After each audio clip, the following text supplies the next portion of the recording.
Audible's romance collection has something to satisfy every side of you. When it comes to what kind of romance you're into, you don't have to choose just one. Fancy a dalliance with a duke, or maybe a steamy billionaire? You could find a book boyfriend in the city and another one tearing it up on the hockey field. And if nothing on this earth satisfies, you can always find love in another realm. Discover modern rom-coms from authors like Lily Chu and Ali Hazelwood, the latest romantasy series from Sarah J. Maas and Rebecca Yarros, plus Regency favorites like Bridgerton and Outlander. And of course, all the really steamy stuff. Your first great love story is free when you sign up for a free 30-day trial at audible.com/Wondery. That's audible.com/Wondery.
Here is your host, General Holland M.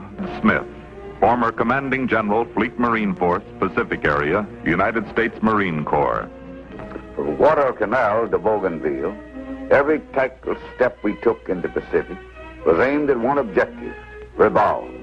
It was a local point of Japanese power in the Bismarck Archipelago. Until it fell or was neutralized, our Tokyo Express was halted. Our combined airstrikes were damaging, but not crippling Japanese air, service, and ground power.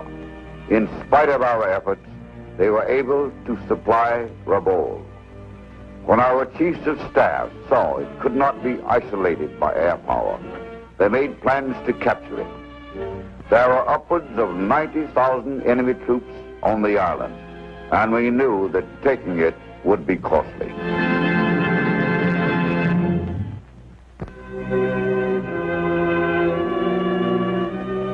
It is December 25th, 1943. On board, at sea, we sing familiar words to familiar tunes in unfamiliar surroundings.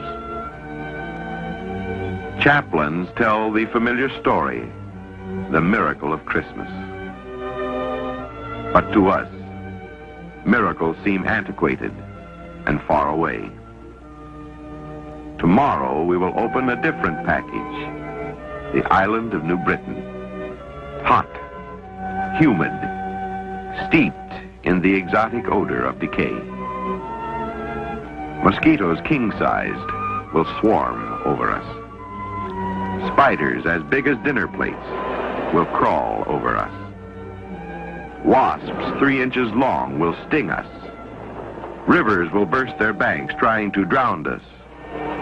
And trees will fall, killing 20 of us. Miracles seem for the past. Our worry is the future. But although we do not know it, intelligence has misevaluated an aerial photograph and laid the groundwork for another Christmas miracle.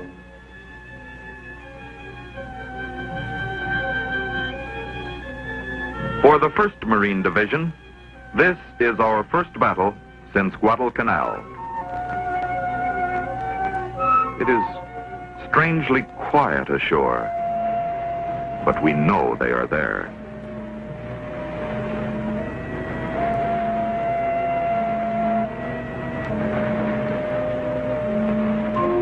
They should have cut loose by this time. Must be waiting for point-blank range. They're letting us get ashore.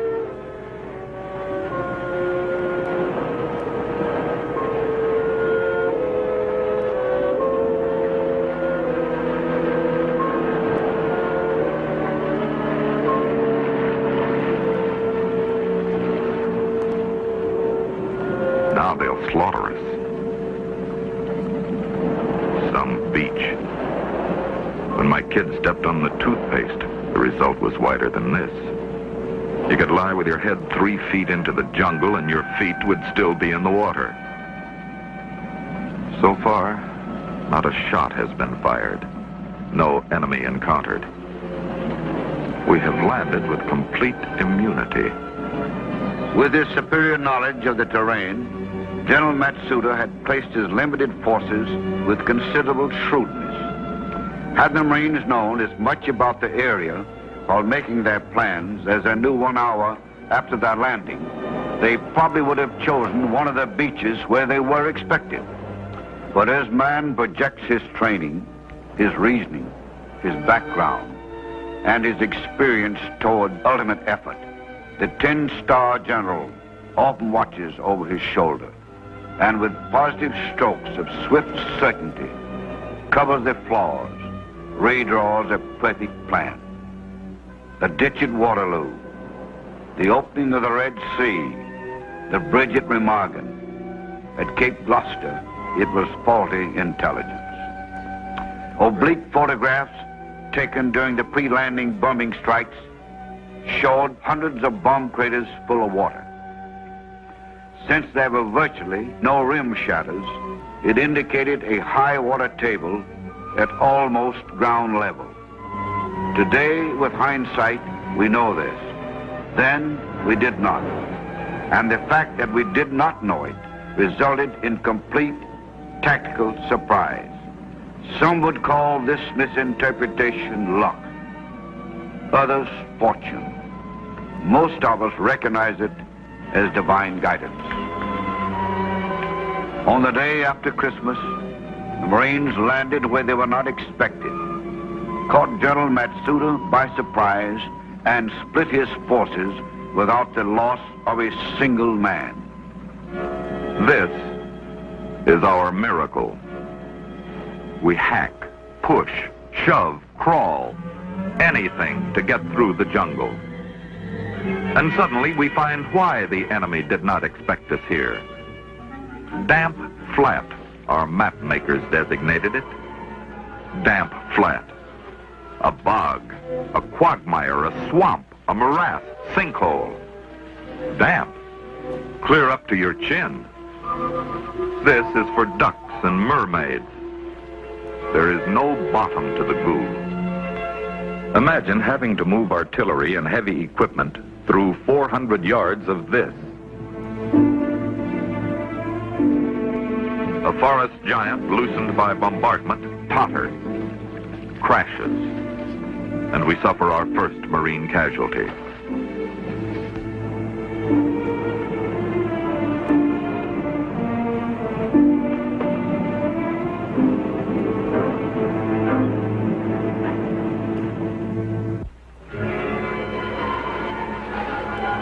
We slip and slide through 900 yards of this. No wonder the enemy is not here to oppose our progress. He'd have to do his fighting from a canoe. Finally, one unit reaches firm footing, begins its advance toward the airfield. Enemy riflemen bar the way.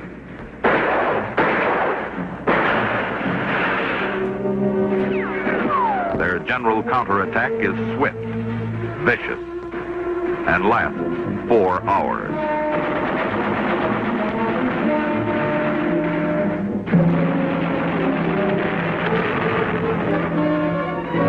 With our bazookas, we score repeated hits, and repeatedly, the projectile malfunctions. Again, nothing. The first of our daily cloudbursts arrives. There is no shelter or escape. Shoes, socks, uniforms, equipment, all are drenched and will never be fully dry until we are taken from the island many weeks hence. Now we know why the bazooka rockets do not detonate. The earth is a chocolate sponge, sucking the projectile into the mushy softness, smothering it in impotence. We need tank support. So bulldozers scrape and fill, and a road of sorts is begun. One particular bunker is giving us a bad time. Ammunition runs low, and the only vehicle able to reach us is the Amtrak. Behind us, somewhere, the road is still being gouged. We hear a snorting, a clanking, a wheezing. Someone is going to have tank support. We ready the bazooka. But it is ours. It is welcome.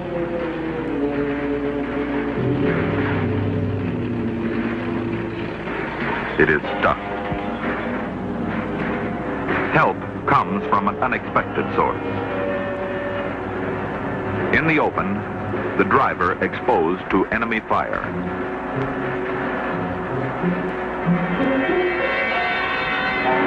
The driver becomes a casualty. Another Marine volunteers for his job and is hit. We give the third Marine withering covering fire. And this third bears the charm.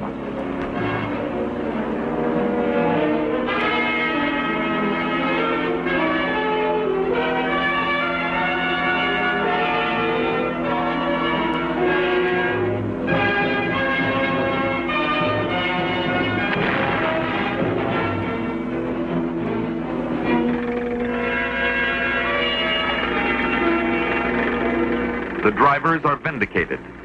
They have given service above and beyond. The attack moves forward.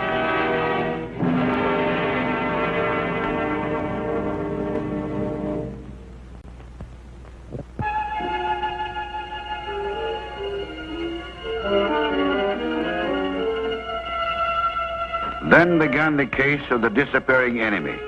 He was near. Evidence of his presence was everywhere. But somehow, Colonel Sumille managed to withdraw his troops after each engagement. The Marines could not find his real concentration of strength. On December 28, 1943, mud and rain caved in the position of Corporal Kashida Shigeto. The good corporal had been indoctrinated to expect torture and death. Instead, he was dug out, given K-ration and a cigarette. He talked freely and indicated the presence of the 141st and 142nd Regiments. This rocked General Rupertus, General Shepard, and their staffs back on their heels. One unit was not supposed to be on New Britain, and the other many miles away. If the corporal's information was correct, the enemy was capable of throwing greater strength into the counterattack that had been anticipated.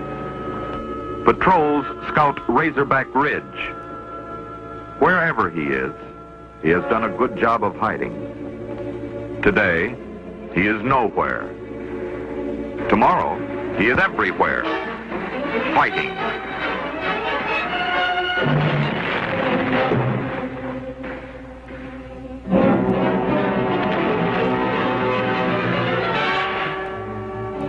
Five hours later, he withdraws and again disappears. Where was our main body of troops?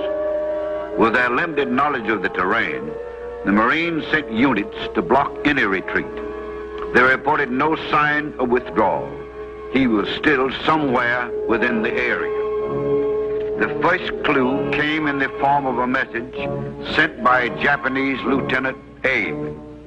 It read, "It is essential that we conceal the fact that we are maintaining positions on Aogiri Ridge. Here at last was a probable location of enemy strength. But where was Aogiri Ridge?" Our own map showed two main elevations, Hill 660 and the smaller hill 150. The terrain of which his attack might come and through which ours must move was a mystery. Unusual situations demand unusual tactics, and General Shepard devised one. He proposed to hold fast on the left and center of the beach perimeter, while the right of the line redeployed and attacked generally to the southeast on a front of 1,000 yards. As the movement was begun, reaction was immediate.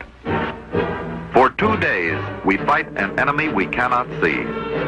Artillery, mortar shells, and air bombs are almost useless. They cannot penetrate the dense forest overhead. We need tanks to spearhead us across Suicide Creek.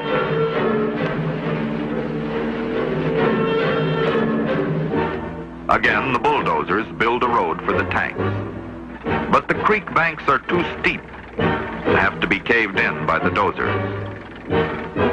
Again, drivers become casualties.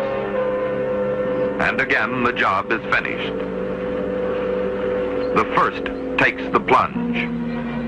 But again, the enemy withdrew. And again, we knew that Aogiri Ridge had not been found. As our lines moved forward, Hill 150 became the next suspect of Japanese strength. The 1st Battalion, 7th Marines, moved against it and secured it after surprisingly weak resistance. The invisible enemy and the location of Aogiri Ridge began to haunt the Marines. Most deductions placed it from 1,000 to 2,000 yards southwest of Hill 150. They are wrong. We sense we have found it, but we cannot explain the reason. The ground seems level, yet it rises as we progress. We push on. Then, for 2 days, we do not advance. Efforts to flank the position fail, so the dozers build another causeway for the tanks. 1 battalion loses 2 commanding officers within 5 hours. The 3rd is destined for hand-to-hand fighting and will leave his name to mark this stubborn, violent, invisible corner of Hades where we fight. We inch forward. 1 day, 2 days, 3 unending days, 4 nightmares, 5 centuries, 6 millenniums, 7 eternities. The week's progress can be measured in feet. Attempts to encircle are stopped cold. This is Aogiri Ridge. By now, the question was not whether the Marines could advance, but whether they could hold their hard-earned gains. It was then, in the words of the division's Special Action Report, that Colonel Walt's leadership and courage turned the tide of battle. Putting his shoulder to the wheel of a 37mm gun, he began pushing, shoving. Colonel Walt pulled both arms from their shoulder sockets, but he kept shoving. And his men, his magnificent Marines, added their strength. By superhuman effort, the gun was manhandled up the steep slope and into position to sweep the ridge. The Marines and the enemy were 30 feet apart. But as the Marines occupied one end of the ridge, so did the Japanese. Colonel Walt could hear them grouping for an attack. 4 times they banzai from only yards away. We hold our fire until the crucial moment.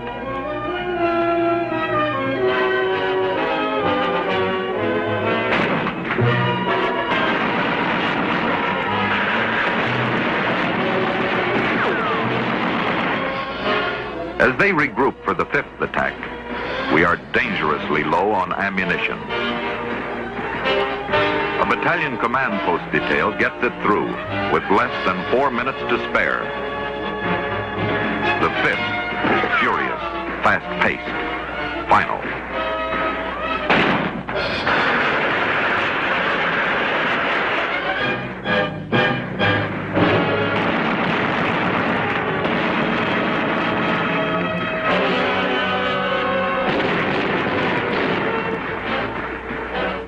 Banzai is ended.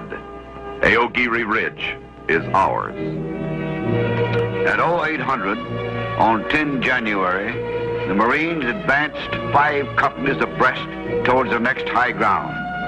They soon discovered why Aogiri Ridge had been so important to the enemy.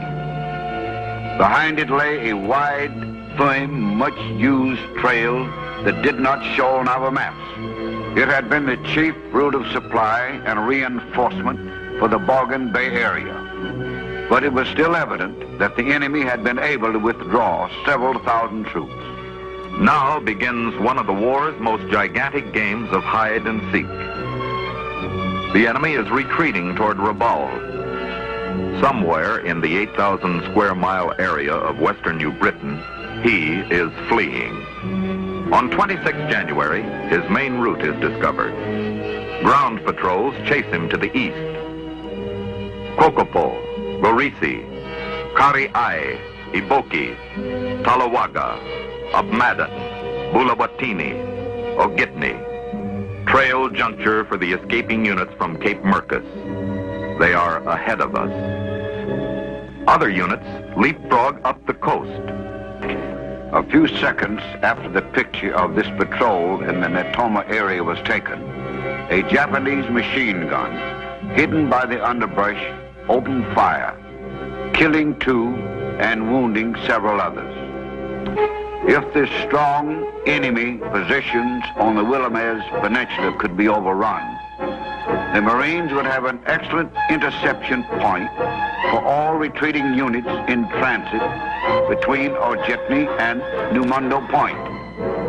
Since sea and air control were now in our hands, the move was undertaken in 38 LCMs and 17 LCVPs of the Army's 553rd Engineer Boat Battalion and 5 LCTs from the Navy. This was a daring and tricky maneuver. The small boats would have to cross 60 miles of open sea, maintain contact and position throughout the night, arriving at their objective shortly after dawn. It was born of haste and necessity. American planes were scheduled to pick up the convoy at first light. As dawn jumps over the horizon, we look for them. None comes. We stand offshore, waiting for the aerial cover, which is to protect us until we are unloaded. None comes.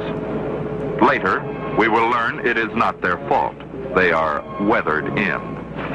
But now, we are not consoled. But if the airmen of other services had forgotten us, our own had not. We look up, give a mighty cheer. Marine air cover has arrived.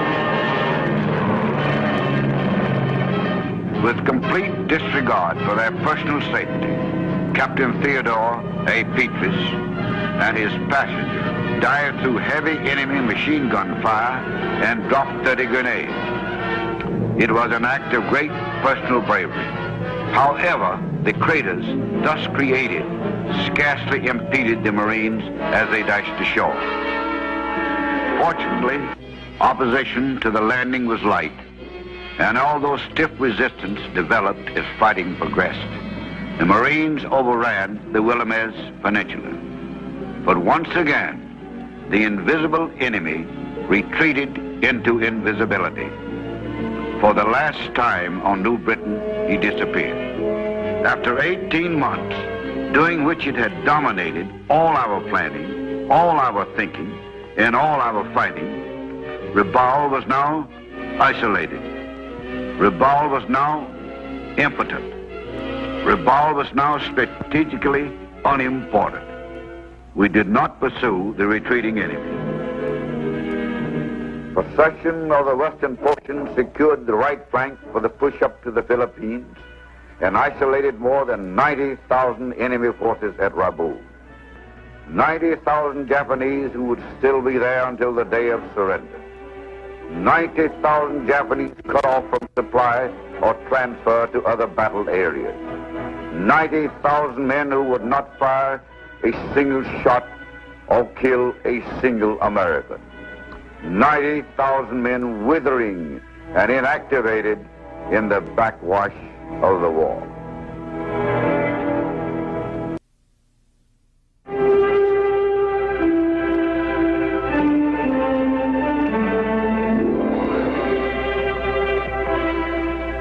These are the contestants. The Japanese Zero. Light, fast, tricky, maneuverable.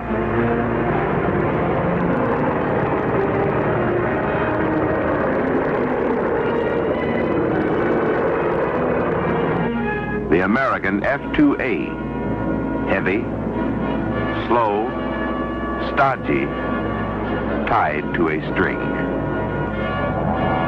This, one nation's product for aggressive intent.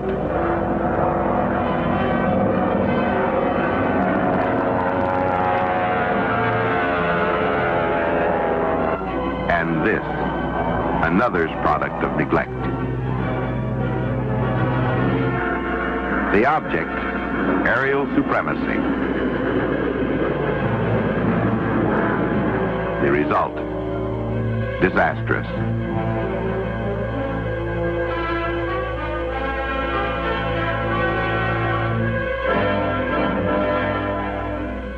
A plane can be designed in weeks, built in months. It takes years to grow a pilot. One has a dollars and cents valuation, and the other is a more precious commodity.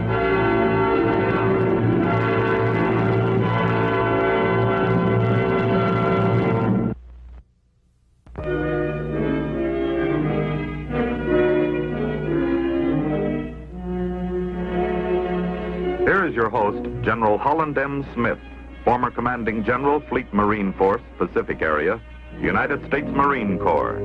Between wars, the military usually suffers budget trouble from the lack of adequate appropriations. The result is inevitable. We are unable to develop and maintain progress abreast of the nations which are potential aggressors. The Marine Corps did not want to send its pilots out to fight a faster plane at Midway, but it had no choice. By scraping the bottom of the limited aviation valve, we managed to come up with 64 obsolete planes, 36 dive bombers, and 28 fighters. We knew they were no match for the Japanese Zeros, but what could we do? They were the best we had. They were all we had. And although the role our pilots and crews played was a minor one, we paid a high price for obsolescence. Steaming confidently across the threatless Pacific come 6 of the Pearl Harbor attack fleet. Soryu, Hiryu, Tone, Chikina, Tanakaze, Urakaze. To a confused public trying to learn a new language, the words and ships and places and men of World War II, they sound like dialectic malaprops. Their destination, Midway. Their purpose, to strike, damage, harass, destroy, and then continue to their homeland. Midway is not scheduled for invasion at this time. But the weather was rough, and Wake Island rougher, so they were diverted towards that tragic atoll. This gave Midway an additional 6 months to prepare for invasion. Their first sample of enemy intent was received on the night of December the 7th. On the shore, a lookout observes a light flashing southwest of Sand Island. At 9 p.m., enemy destroyers Akibona and Ushio begin their bombardment.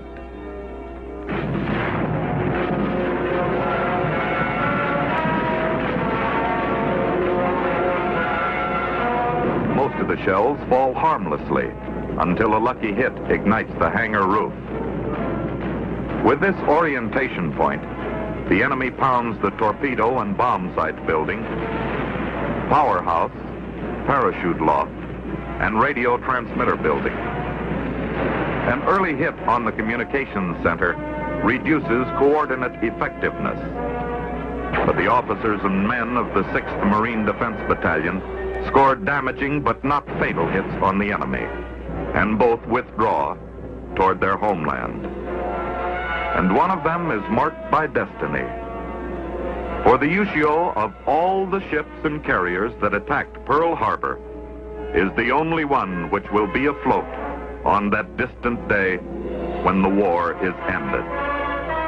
During the time at his disposal, Lieutenant Colonel Wallace, who commanded Midway's Marine Aviation Detachment, reported that operators were being inducted into the mysteries of radar. Personnel shelters were being built. Portable fueling expedients devised for emergency. A propeller shop was set up, and a machine shop was under construction. Midway was preparing to repel invasions. Complacent behind the barrier of a difficult language, Tokyo speaks to its people, and we record. Tokyo transmits to its outposts, and we transcribe. Tokyo's fleet talks back and forth, and we listen. Our ears are glued to the keyholes of the Pacific. How can we who cannot pronounce their simple everyday words hope to crack their intricate code? But it has been done. The garbled word is ungarbled, the scrambled unscrambled. Their intent is clear.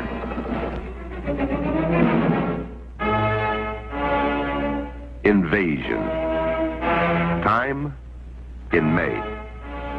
Location, they are too clever, and so we must deduce. Hawaii, says Washington. Midway, says Admiral Nimitz. And Admiral Nimitz was right. Available planes and pilots from the Army Air Force, Navy, and Marine were dispatched to Midway, as well as 5 more anti-aircraft batteries detached from the 3rd Defense Battalion at Pearl Harbor, 2 rifle companies of the 2nd Marine Raider Battalion, and a platoon of 5 light tanks for Mobile Reserve. Plane shelters and 2 new 4,000-gallon gasoline tanks were built.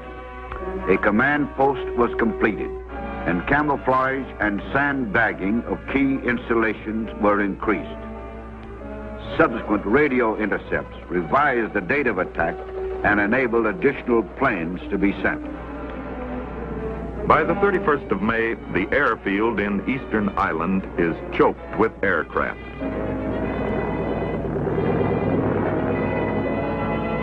"21 Army Air Force, 6 torpedo-carrying Navy TBFs, 16 Navy PBYs for reconnaissance, and 64 Marine planes. 36 are dive bombers, commanded by Major Henderson, with Major Ben Norris second in command, and 28 fighters, led by Major Parks, with Captain Armistead as his second. Somewhere to the north, or east, or south, or west, the mightiest battleship ever built is ready. Yamato. 63,700 tons of invasion. In the periphery, Japan's 2 largest carriers, the Akagi, the Kaga. The Hiryu and Soryu are smaller, but no less deadly. 2 battleships, 3 cruisers, and a score of destroyers accompany.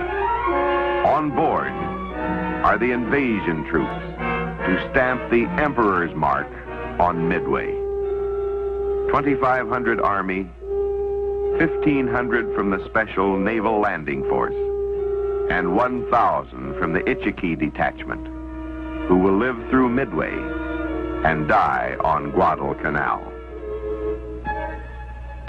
June 3rd, 0900. The pilot of a reconnaissance plane spots 11 vessels of the enemy.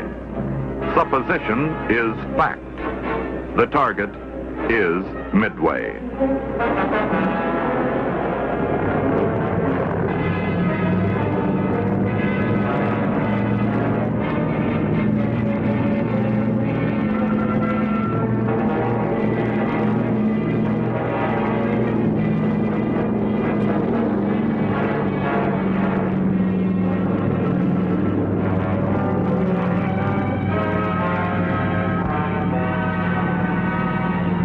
Army B-17s find the fleet and drop their bombs. Near misses are bracketed, but the fleet closes toward Midway.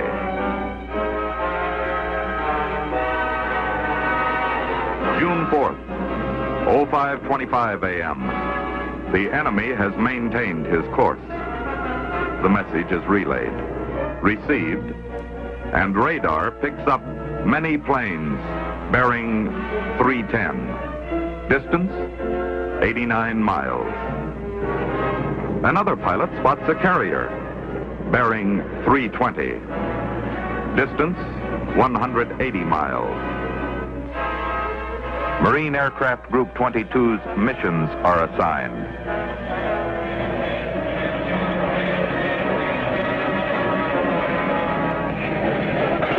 Motors snarl their readiness. 12 fighters, led by Major Parks, will intercept the planes.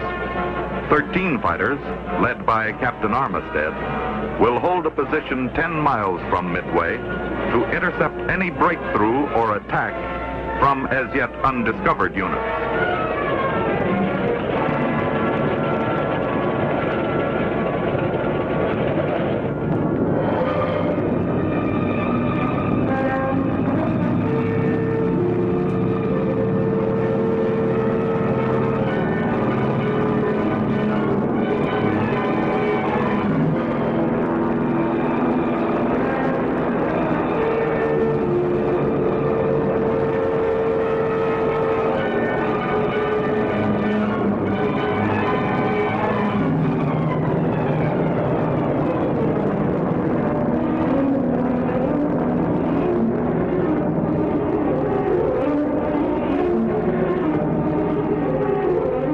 Bombers divide into 2 divisions. The 16 SBDs under Major Henderson are faster and will therefore attack the Japanese fleet. They must inflict prompt and early damage to the enemy carrier flight decks if their recurring attacks are to be stopped.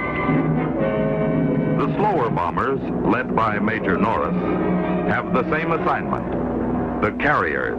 We are airborne, jubilant, determined, welcoming the conflict. We fly for the Marine Corps, our country, and our comrades.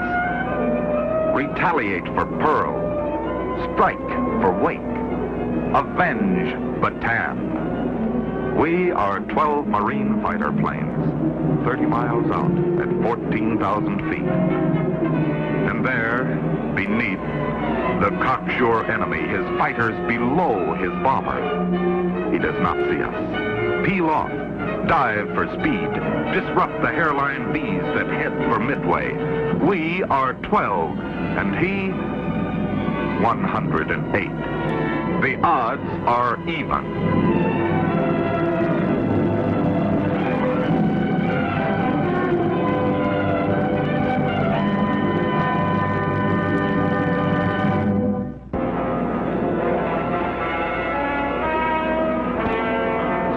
The enemy. Scratch into his first wave of horizontal bombers and keep on scratching until 16 do not live to reach Midway. Goslings of a gluttonous goose.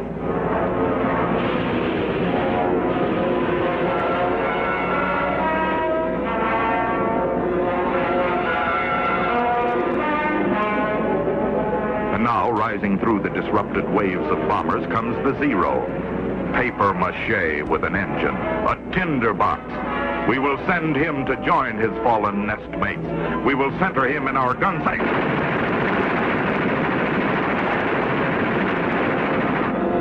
Scratch, one of ours. And another. And another. And keep on scratching until 9 of 12 are gone.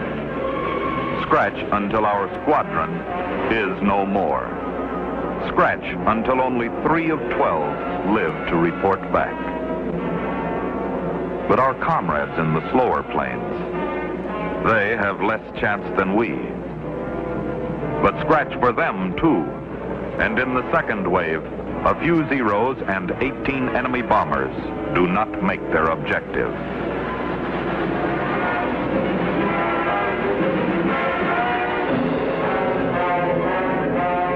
But scratch 6 of 13 Marines.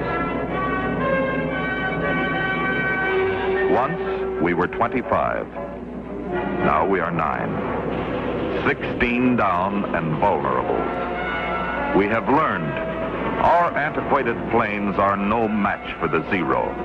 We have been outclimbed, outdived, outmaneuvered. As a fighter force, Marine Fighter Squadron 221 ceases to exist, except on paper. The heavy loss to the fighter squadron was being felt farther afield. A normal mission would have continued to the enemy fleet to engage the Japanese Zeros and give our dive bombers a clear run over their target. But the loss of our fighters did not stop the 16 Marine bombers. They arrived at their objective at 0800, altitude 8,500 feet, and started a long circle to launch a glide bombing approach from 4,000 feet. They were 4,000 feet short of their desired altitude when the Zeros hit. Scratch 8 of ours. 8 of 16. The remaining planes score near misses of 20, 50, 80, and 150 meters. Machine gunning kills 4 enemy crewmen, but no direct hits are registered.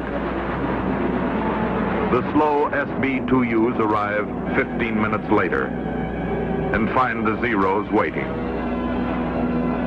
In the aerial fighting, they find themselves at the opposite end of the fleet axis from the carriers. To traverse the screening vessel's fire would be useless suicide. They pick a new target, the battleship Haruna.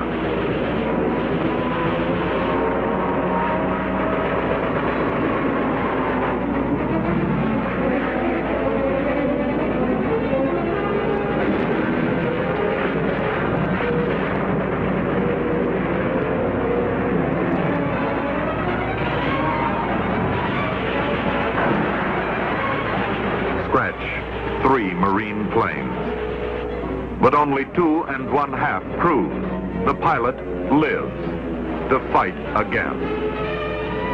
As a single drop multiplies to form the deluge, so did the efforts of those who were lost become an important part of the aerial storm which was to overwhelm the Japanese fleet. The 25 Marine fighters had so weakened the bomber strike against Midway that the Japanese air commander asked for a second attack wave.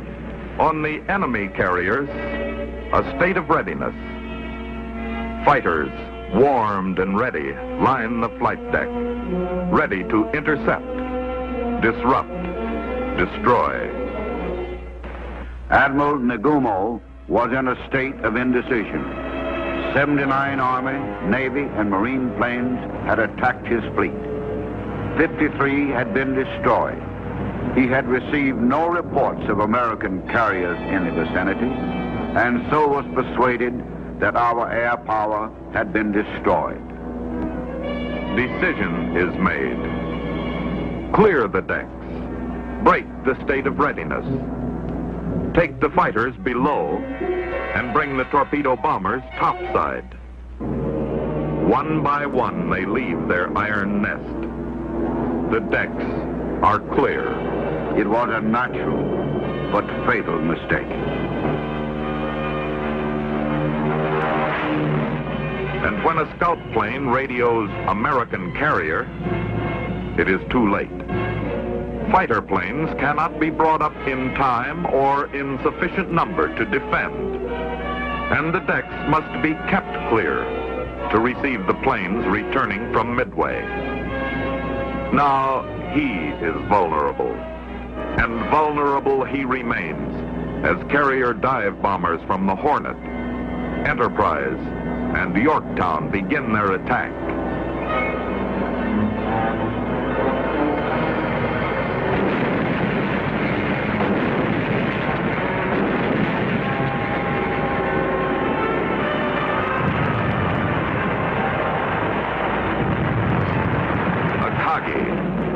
Kaga, soar you, hear you, four malaprops, erased forever from our linguistic nightmare.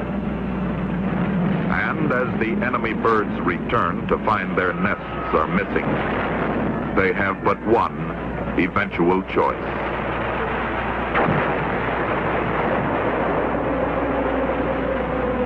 But war must go on. On June 5, 6 Marine fighters and 6 Marine bombers are flyable. 12 of yesterday's 64.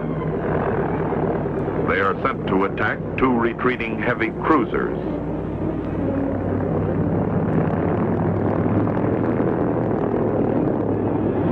The SVDs begin their dive at 10,000 feet.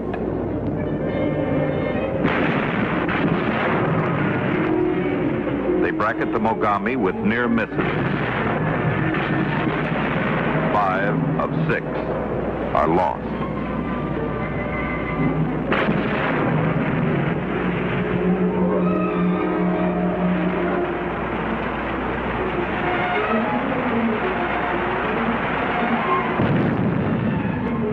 As the fighters come in at 4,000 feet, conjecture and controversy are born, which continue until this day.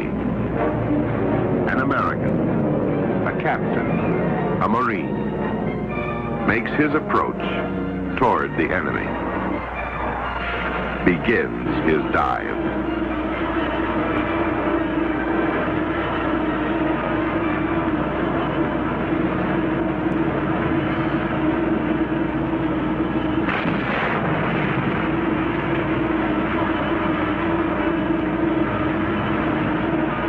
Messengers of opposition fire his plane.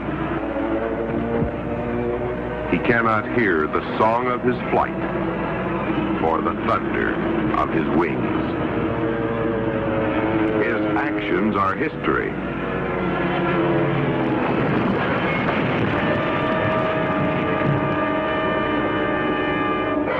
He crashes into the Makuma. His reasons become the conjecture. Unavoidable accident, says some historians. Kamikaze, says Japanese Admiral Soji. I saw a dive bomber dive into our last turret. He was very brave. But in the analysis of his example, there is no room for conjecture. It is service, inspired devotion, above and beyond, to his country and his corps. He too was a Marine.